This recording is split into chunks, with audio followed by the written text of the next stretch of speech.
आज ना मी माहेरी आले होते, तर बघू शकता इथे संध्याकाळी स्वयंपाकाला सुरुवात करायची होती. तर इथे एक साईडला मी चूल पेटून घेतली आणि आईचं चाललं होतं मसाला काढायचं काम. आणि इथे बघू शकता आमचं मांजर तिच्या पिल्लांना घेऊन दूध पाजत होती. तर साईडला आम्ही इथे मसाला बनवायला सुरुवात केली पाट्यावरती.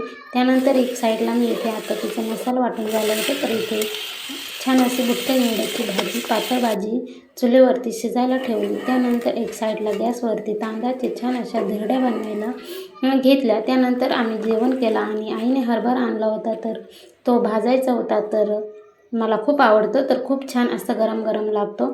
तर यासाठी इथे आईने असे गवत काड्या वगैरे खूप साऱ्या आणल्या होत्या. तर आता इथे पेटून तो हरभरा भाजायचं काम आमचं चाललं होतं. तर बघू शकता एक साईडला आईने इथे पेटून घेतला आणि हरभरा भाजायला सुरुवात केली. तर कोण कोण या गोष्टीसाठी मिस करता हरभरा खूप छान लागतो, कोणाकोणाला आवडतं नक्कीच कमेंट करा. आणि व्हिडिओ आवडल्यास लाईक शेअर करायला विसरू नका. तर बघू शकता इथे फायनली आमचं उळा भाजून तयार झालेला आहे आणि आईने इथे व्यवस्थित असा साफ करून घेतलेला आहे. तर चला, आता खूप उशीर झालेला होता आणि आमचा हरभरा पण भाजून झालेला होता. तर आजचा व्हिडिओ इथेच थांबवते. तोपर्यंत सगळ्यांना बाय.